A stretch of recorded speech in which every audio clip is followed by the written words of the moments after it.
Welcome to Homeschool Your Way. I'm your host, Janna Cook, and BookShark's community manager. Today, I'm joined by Pamela Osorno. She is a homeschool mom of 3, and she's been using BookShark for 7 years. We're going to dive into her story of what attracted her to homeschooling and what's kept her there for so long. So let me bring her in. Pamela, thanks for being here. Hi, Jenna. It's very nice to be here. Thanks for having me. I'm super excited for you to share your story because I think each story brings validity to another family who has made a choice to educate their child in a non-traditional way. And here on Homeschool Your Way, we love to highlight the different ways that people choose how to homeschool. You're one of my favorites because you're a fellow homeschool mom who uses BookShark. So we'll have lots to talk about. But I think just really delving into what attracted you to homeschooling in the first place, and then kind of how you found your groove and all the exciting things that have kept you there over the years. So, how about you just introduce yourself and tell us a little bit about you and your family? Okay. Once again, my name is Pamela Osorno, and we have been homeschooling from the get-go, pre-COVID days, which I know there was a slew of homeschooling families who jumped on board for that reason alone. But for us, it was prior to. I met my husband and we were 30. I was 35, he was 37. So we met kind of late in life. Neither one of us had children.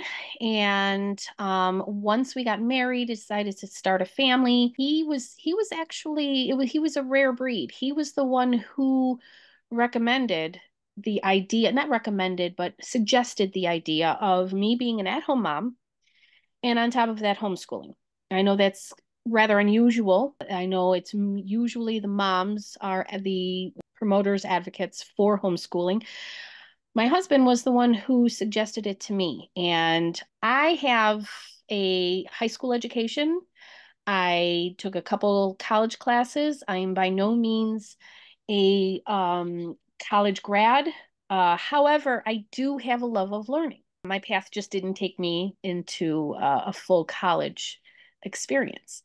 So I thought, I don't know. I'm just a high school graduate. I don't know what I can teach.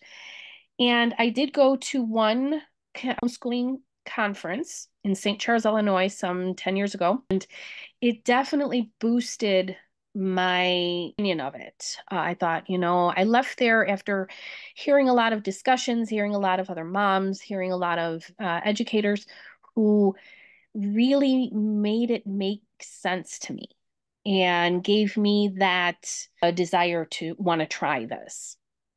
So we had our firstborn back in 2012. And at that point, it was, I knew homeschooling wasn't an option at newborn stage. So I just did what you did with babies, then toddlers. And at that point, I had given birth to multiples. I have triplet daughters, 2 who are still with us. So balancing a toddler, a 3-year-old, and 2 newborn babies was not easy, but I knew I wanted to start the education process. And I did not want to succumb to preschool. I wanted my children at home. I wanted to be responsible for them. I wanted to nurture them. In the state of Illinois, we don't have any regulations, or actually no regulations. And so I decided to go the cheap route and go to a library and just look all the stuff, put together things that would be good for my daughter. I was spending 2, 3 hours a weekend at the library doing 1 week's worth of stuff. And after about 2, 3 months, I looked at my husband. I said, "This is not fun.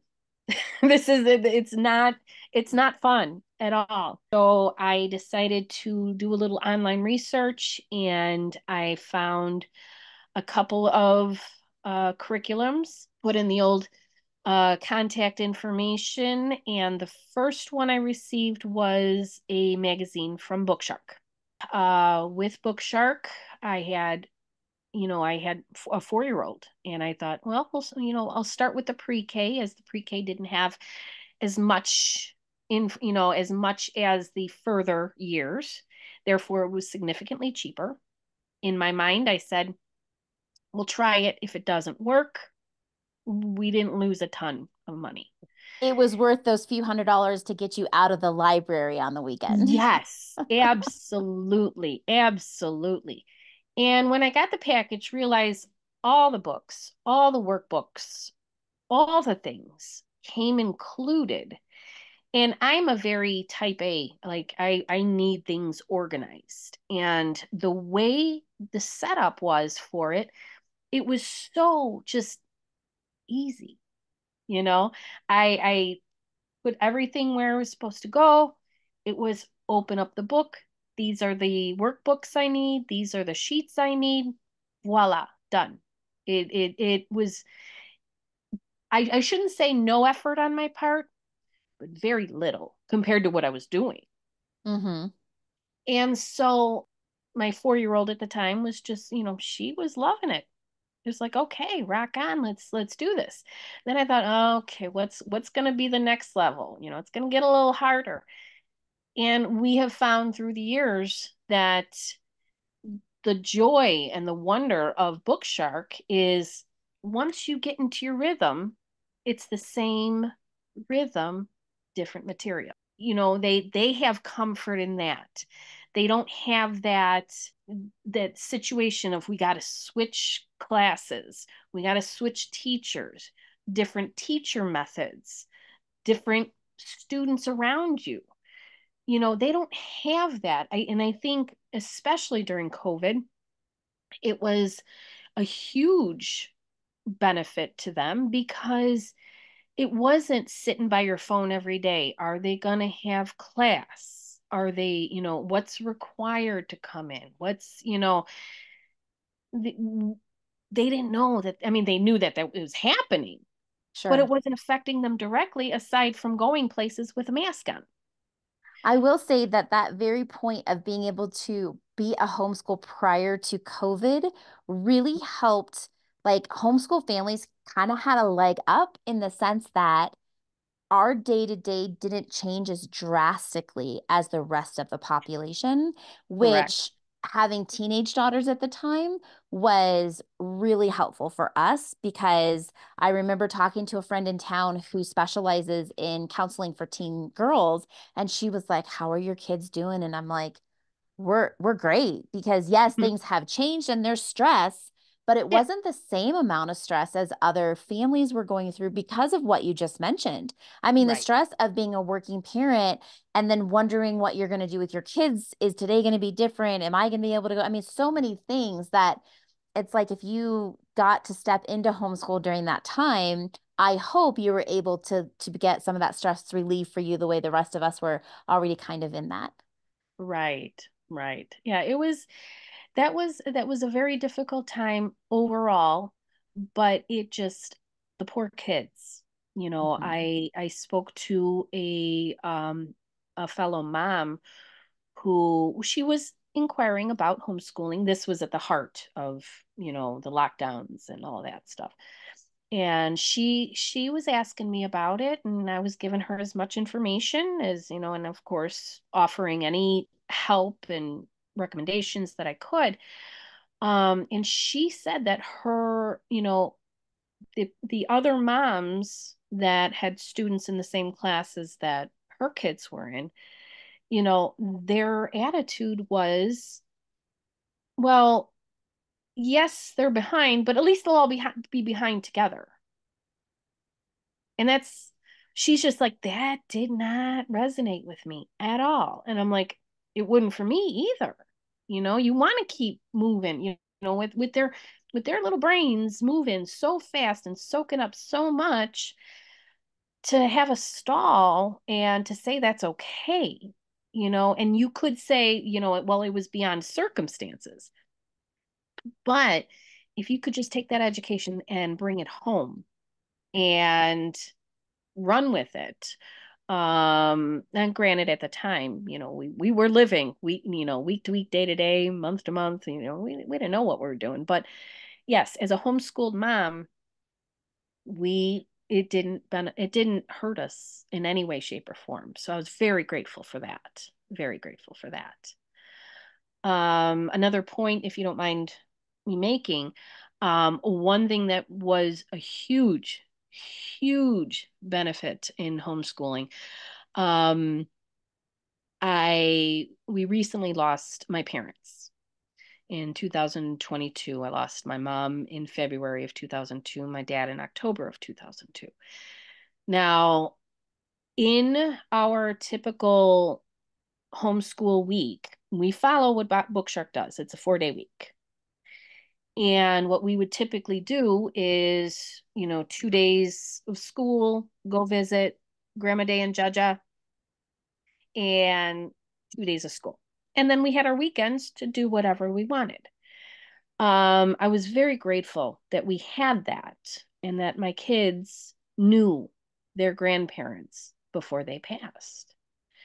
And they have those treasured memories, even though they're little, but my oldest is 11. She was 9 when they passed, and she was very close with them. And same as her younger sisters. I'm grateful that we were able to homeschool because then they knew my parents.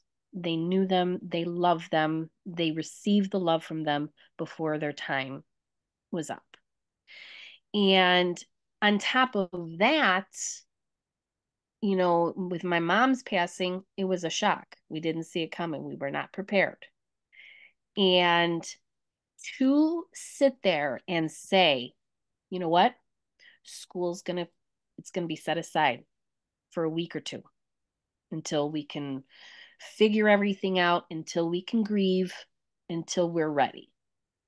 That in itself was such a blessing to Mm. be able to do that instead of, okay, mom died. It's time. I got to get you to class. I got to get you to, we were able to handle our family's business appropriately and resume when we were ready, and I think, because life does get in the way, it gets in the way. Into homeschool, you work around it, Yeah. Well, you and know? it's amazing because our society is very academically driven. Hmm. But the truth is, there's so much to learn in life outside of textbooks. And Yes. those are the type of skills I think coupled with academic learning. I mean, I have a advanced degree. Like I love to learn. I'm a lifelong learner like you. Hmm. I love that part of learning, but I also know the balance and how many families are so focused on one that the other one, doesn't get. Like you said, you gave it space. You were able to do life in a way that didn't sacrifice one thing or the other. It was just a Hmm. season for one, and then the time came to bring back in the other. That is just something I think most families don't even understand that it's a possibility for them, that they Right. can actually dictate how they choose to spend their time and how much space they get to give to the things that really matter. Because you're right, in a typical situation, it would have been, okay, your week's up, we kind of need you back, or now you've got piled on all of this stuff, you need to get through it. It's like adults who don't want a vacation because they know when they come back, they have twice the workload, right? Yes. But we get this opportunity to share with our kids that life does not have to be like that. Like we Right. have responsibilities. We're not slackers. We're like you said, type A. I like to think of myself as an AB. I like to get my work done so that we can just do whatever we want to do because life is education. But Hmm. what a great point to bring to the table that I don't think a lot of people either have experienced or understand that that is a possibility for them. Yes. It is. It's finding that true priority in our lives, in our family, it's to not, to, yes, educate, to present them with the materials, to get them to do the work, but also, not only to prioritize the things that matter most, life, but as well as giving them the option to explore their own loves and explore the things that they enjoy. Um, my eldest daughter, she, I don't want to say it worries me, but she has got so much in her back pocket of the things she wants to do. She wants to make candles. She's currently on a crocheting kick. She loves to do those things. My two younger ones, they are drawers. They are big time drawers and they're making stories and it's and they they are so inspiring because I don't think I've ever heard from any of my kids those dreaded words, I'm bored. They're constantly, and if they kind of imply that, it's like I want some tablet time, like, well, did you do your schoolwork? It's like, okay, well, and if they aren't ready to do their schoolwork, because I'm not too strict with our structure. My oldest is independent. I just give her the work, she runs with it, she gets it done. The other two, I do need to work with them a little bit more hands-on. So I do say, okay, we got this time, we got to do this time we got to do this, and so on. But there's days that it's just like, okay, you know what you need to do. And I think that's also a skill that is not really a priority is learning priorities, learning Mhm. that you need to get this done before you can go and be on your tablet or go drawing or stuff like that. I think that's something that as a homeschooled mom and as an at-home mom in general, you sit there and say, hey, I got all the time in the world. You want to do this, go do it. But you need to do this other stuff too. Yeah. And I think that teaching learned priorities is also beneficial with homeschooling. That's how life goes. Yeah. It's Well, I don't know about you, but in our adult circle of friends, I'm always being told, like, Janna, you're always doing something. You always have an idea. You're always out there, like either if it's winter, then I want to snowshoe, and if it's summer, I'm on my paddleboard, and I'm like, I take the kids if they want to go, and if they don't want to go, I'm gonna go anyways. Like, and I feel like our society has kind of, I hate to use the word brainwash, but for better, just programmed us maybe to kind of Mhm. go, okay, you work, you do the things you have to do, and then in your very small spare time, people don't know what to do. They don't even know what they like. They don't even know, like, I mean, now my husband, who didn't grow up nearly as adventurous, he was raised by bankers. I was raised by hippies. You can kind of imagine how that has worked over the 20 years. Thankfully, we have both come kind of in the middle, and it's been a great pairing. But I was raised to, like, we just went fishing. We got our stuff, like, we didn't even think about it. We didn't have planned vacations. It was like a Friday, and we're like, oh, nobody's doing anything. Well, let's go camping. Like, that's how we lived.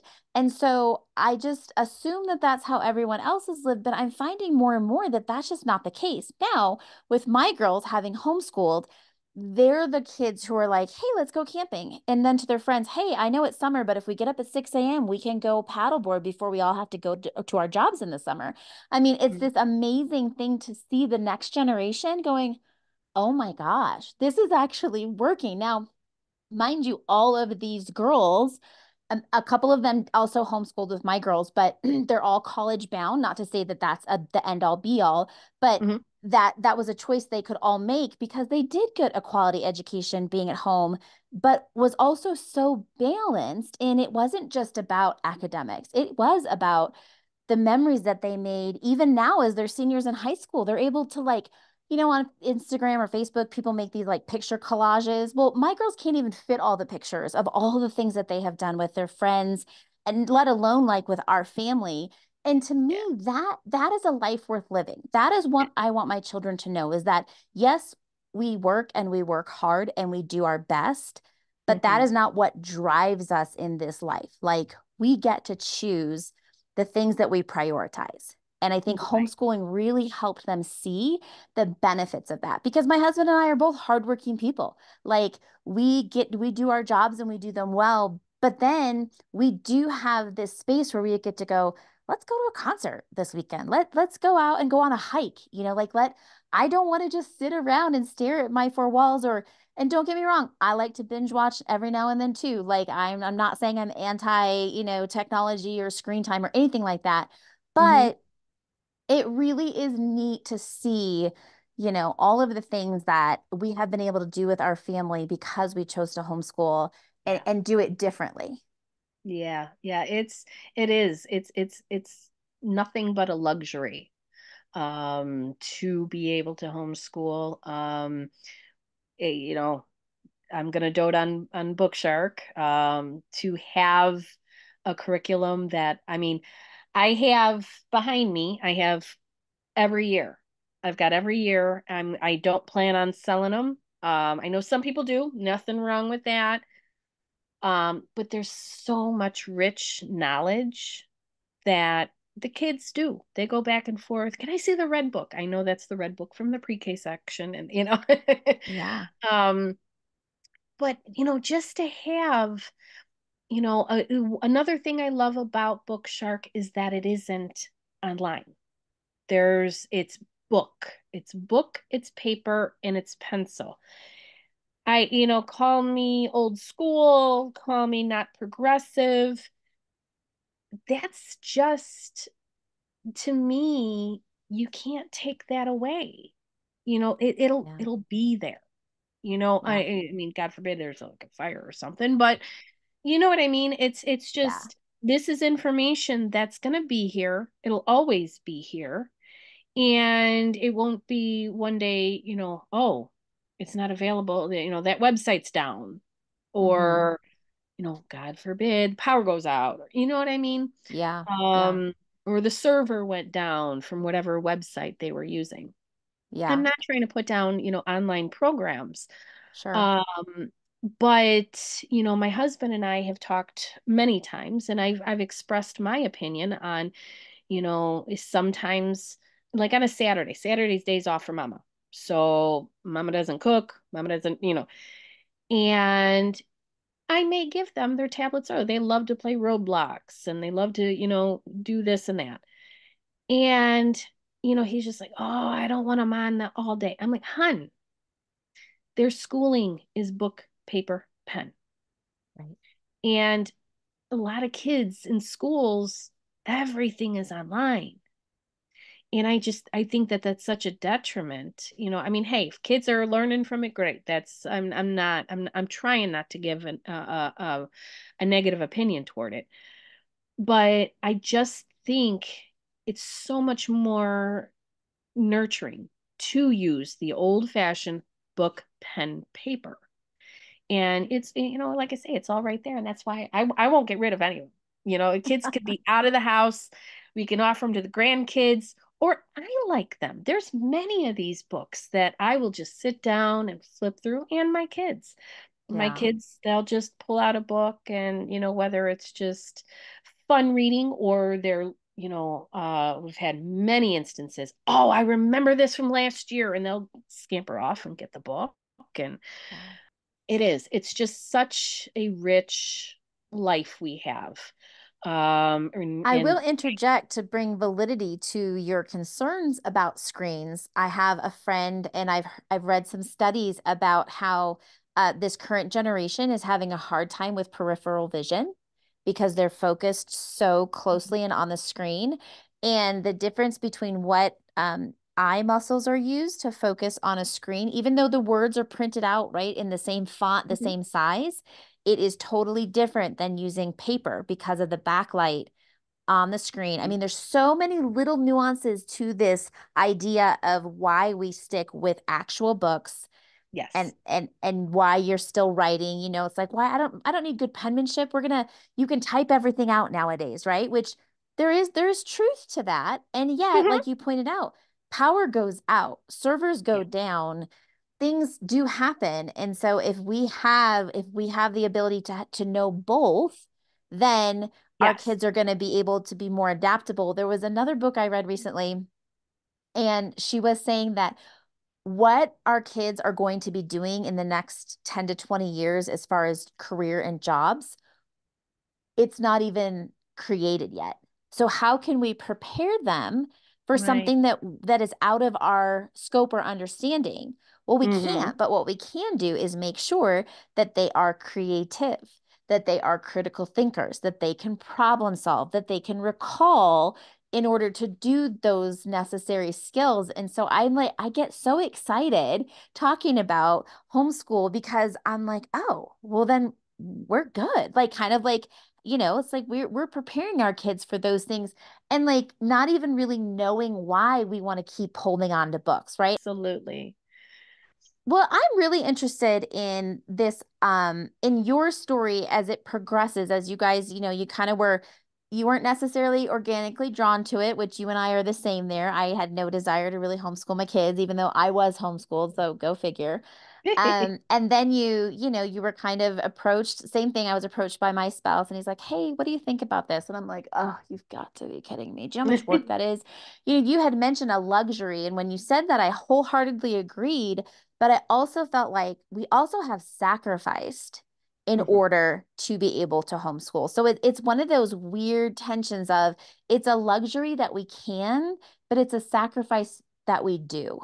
And Yes. so, that you have been dedicated to your children at home for all of these years. I was a part-time worker and still homeschooling and making it happen. Now I'm full-time and slightly homeschool just because my kids are older. But Hmm. it's amazing that people really do need to come to it with eyes wide open. Like it's a luxury, but there is a lot of not necessarily like you're saying, if you have the right curriculum, that's not the work part.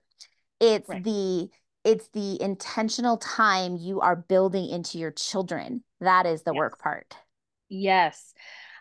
You know what? I love, love the fact that I do a lot of, I mean, granted, my one-on-one time with my oldest, because she is darn near independent, that's when we sit and talk and I'll read her questions and we have discussions. I had mentioned earlier, in fact, this was mind-blowing to me as it was fascinating watching my child sitting there crocheting, talking about mythical gods.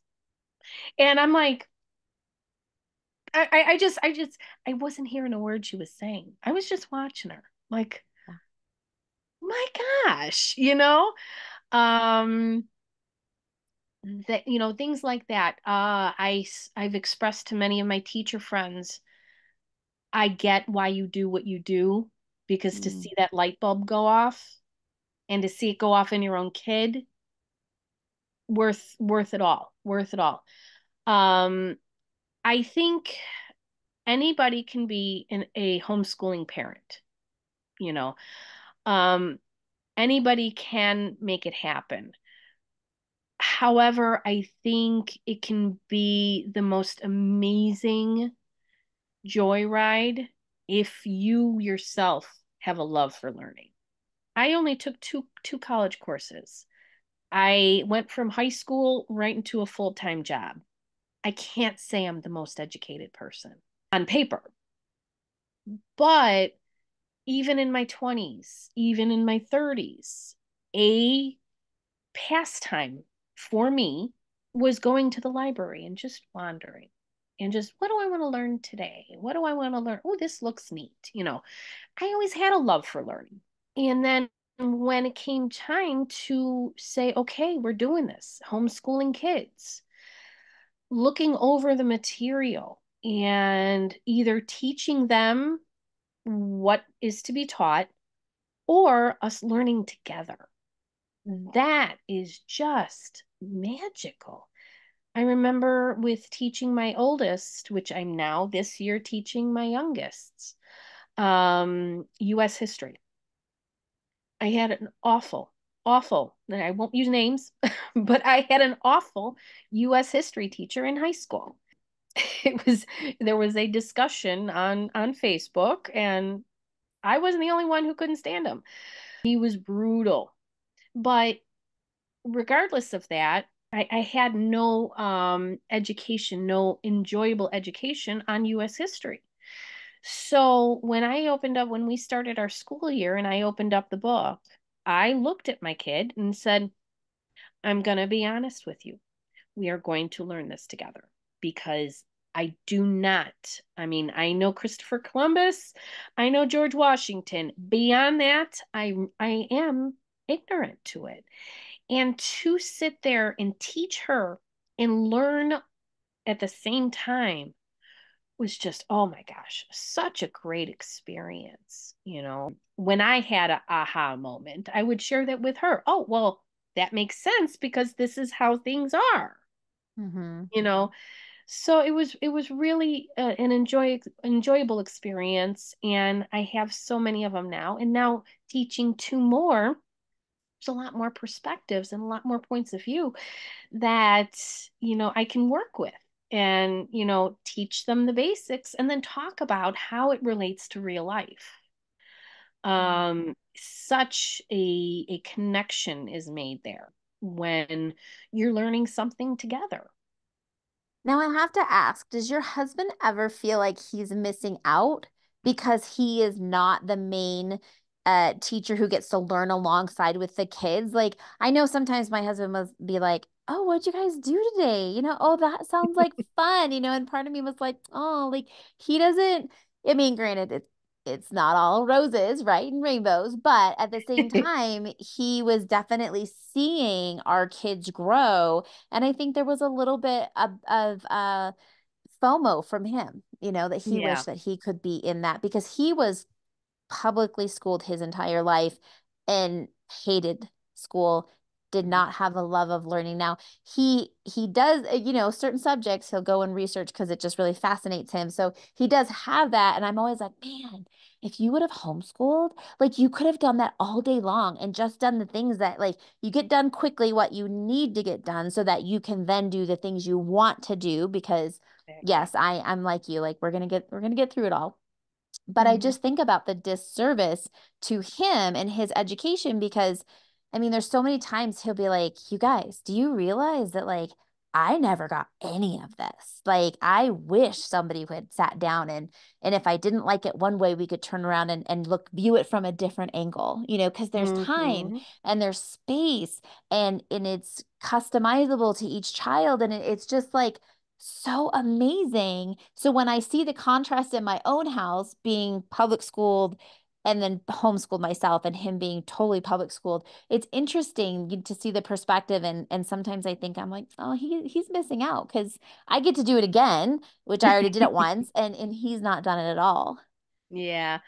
You know what? We have been very, very blessed. My husband works from home. So he's upstairs in his office.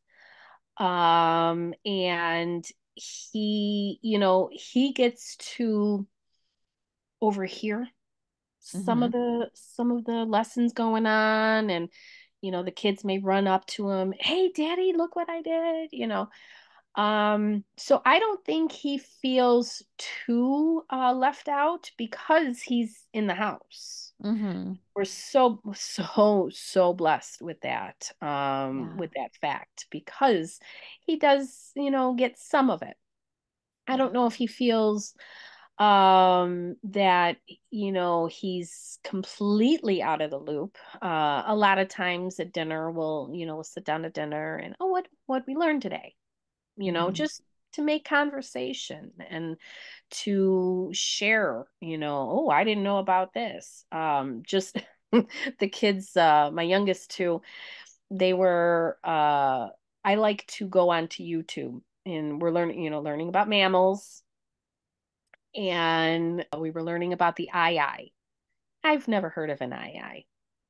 And the kids, we looked up the eye, and oh my gosh, that was the topic for a good 2, 3 days. I want an eye. And then the name of it was silly, and but that's kind of it's the whole point of it. It's enjoying what you're learning, having fun with what you're learning, and making it a family thing. Share the wisdom, to just enjoy it all. It breaks my heart at times when my kids will get upset because they didn't get something right. I do not do X's. I think it's wrong. No, I don't. I don't do tests. We don't do grading. If they get something incorrect, I do a little red arrow, which says we need to look at this one again. And we'll do it together. Because I think the pressure of test taking, the pressure of, oh my God, I got it wrong. You know, I I tell my kids all the time, if you got it all right, then I wouldn't be doing what I'm doing because you know it all. Right. And you're not supposed to know it all. And nobody knows it all. I don't know it all. You don't know it. Mm-hmm. And that's why we do this, Yeah. except if you get something except in terms of ACCEPT, except if you get something incorrect and figure out what went wrong. Yeah. That's and you do it together and it's like, oh, okay, well that makes sense. I think that is such a privilege in the homeschooling environment, in most homeschooling environments, because it's like, and I remember even when I was in public school, you got things wrong, you got them wrong. You got, that's your grade. That's what's going to Yeah. sit on your report card. Right. You didn't necessarily learn to understand why it was wrong or what was actually correct. It was just an Exactly. acceptance of this is your letter, this is your number, you're done, we'll move on. And so it is definitely it's a definite shift in Hmm. perspective and in types of learning, and it is an absolute privilege. Pamela, before we wrap up, I would love to know if you have a homeschool hack for our families. A homeschool hack. I don't know. I think, like I say, I think the best hack is what we were just talking about. It's don't don't let tears or anger get in the way of education. Education is supposed to be something enjoyable and fun. And if you cannot find, if you have a kid that hates math, um try to do your best in making it fun. I remember early on giving my kid, teaching her to skip count by tens. I'd put 10 chocolate chips in a row, 10 chocolate chips. And when you can 10, 20, you get all of those. You just kind of maneuver the rough times when just learning from a book doesn't cut it. My younger two, they love YouTube. They love YouTube. It's restricted, of course, but they love YouTube. So therefore, history and science. I read them everything from the books, but then we look on YouTube Yeah. and it kind of puts it together. It's finding the hacks for your family that work and Yeah. makes them smile at the end of every lesson.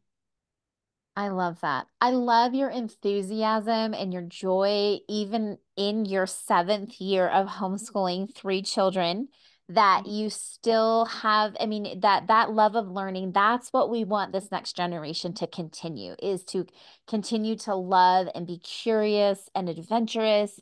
And in those things, I think will then change the world for the better. So thank you for doing your part with your family and for sharing your story with us. I appreciate your time and for you coming on today and just telling us a little bit about how it has worked for you. Well, thank you for inviting me. Thank you for having me. It's been an honor, absolutely. Thank you guys. Until next time. Bye bye.